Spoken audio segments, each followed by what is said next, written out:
All right, it is media day. We are talking 7-5A Division One, and we're joined with the legendary head coach Randy Allen from Highland Park. Coach, you're back down in 5A. Before we get into the district, I just wanted to know your thoughts about competing well in 6A, but now back down into 5A and place that you've gotten some title rings. Talk about the emergence back into Class 5A.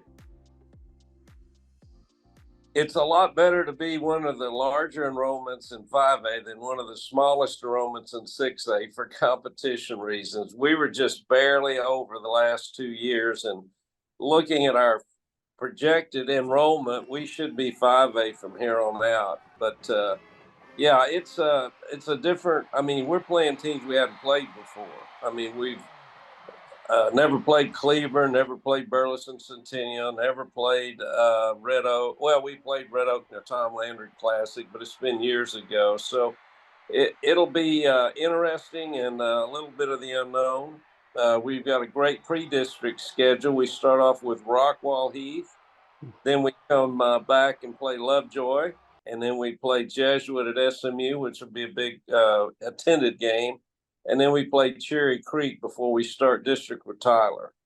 Oh wow, that is a good non-district schedule. I have a feeling we'll have cameras out in each and every one of your non-district games. The way that kind of stacks up.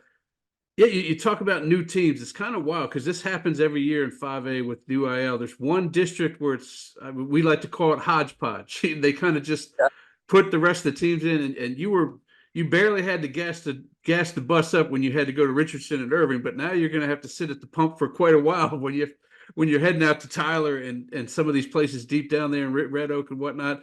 Talk about just you touched on it a little bit, but playing new schools like that, that's got to be a kind of cool feeling, but also a kind of a different feeling too. Like, okay, I don't really have the book on this coach. We're going to figure it out as we go.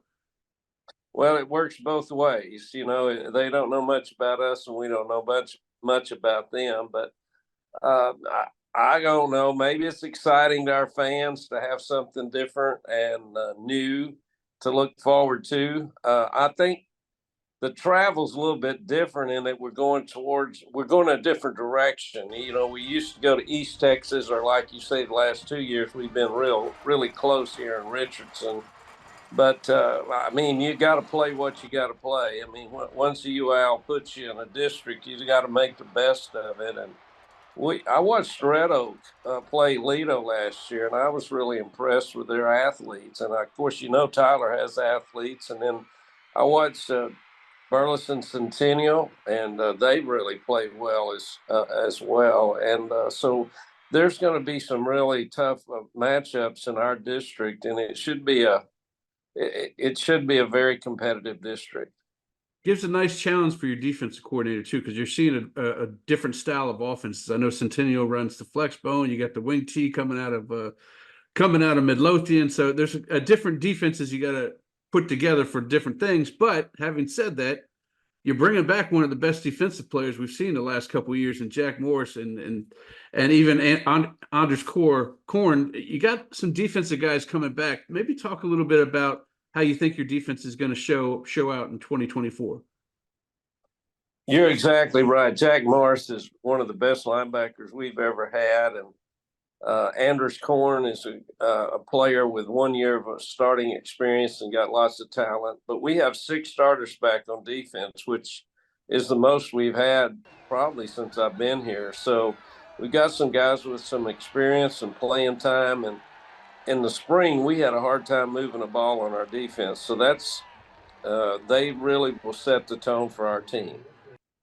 That's interesting because that's one thing that we always talk about with Highland Park is it seems like every year there's a lot of turnover. There's a lot of, maybe it's just a perception, but it seems like there's a lot more graduation and turnover than most other schools. It looks like that's going to be happening on offense, and maybe some of the fans are like, oh gosh, I'm really worried about who's going to be quarterback and what receivers. But I have a feeling that when you guys are in your meeting room, you're like, well, we know who's coming up. Maybe you haven't seen them, but we know who's coming up.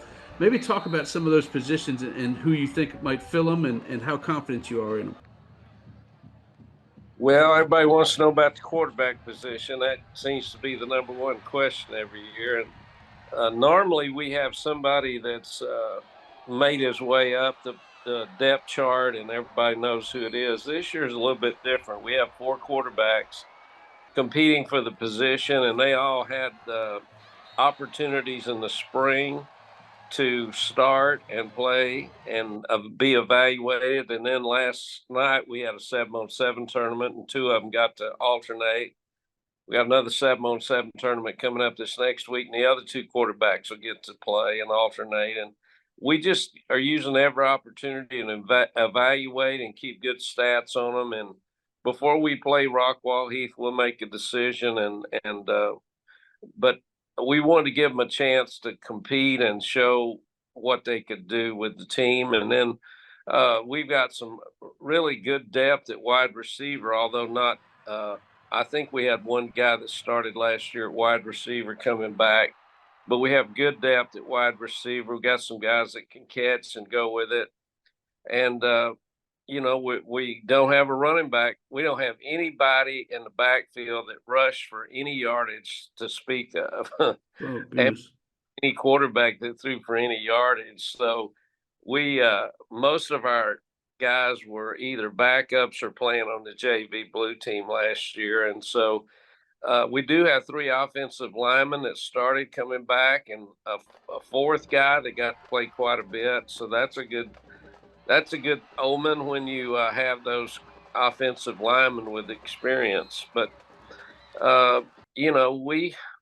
like you say, part of our success has been graduating 55 seniors each year, and then watching those guys between their junior and senior year make up their mind that they're going to be the starter and that their class is going to make this place better than they found it, or leave it better than they found it. And our seniors seem to do a great job of that.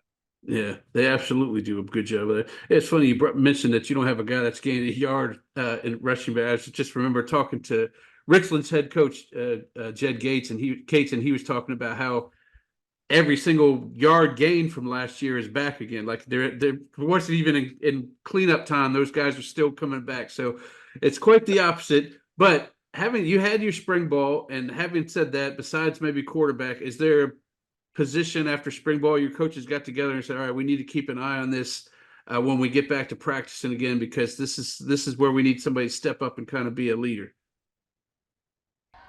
Well, running back was a position, and we had some young guys that played in the spring and showed some flashes, but the running back that we're counting on had ACL surgery, and so he wasn't released to have contact. But James Lancaster is projected to be our running back. And then we moved a receiver to the other running back position when we go 2 back, Parker Addison and Matthew White. So we are moving some players to give us some depth. So we also have a tight end H-back type of guy that was a defensive lineman that we think will be a really good asset to our offense. So those are things that we're doing in our backfield to try to give us a good rushing game. Our quarterback, they can throw the ball, and we have receivers that can catch, and we have, depth. We have two or three at each position that can go. So we have one track guy, a real fast one, Cannon Bozeman, really has made some big plays in spring. Excellent. Yeah, and you talked about having some experience coming back on the O-line, which doing these interviews during the summer, that is a key for somebody. If you can't keep your new quarterback upright, it doesn't really matter who you stick in there. But it seems like you guys have that coming back, so that'll be pretty cool. Coach, I appreciate you joining us, and man, Okay. just let me know about that non-district schedule. It's got me pretty excited to see what HP has early on. So I appreciate you joining us, Coach. Okay, thank you, Ward.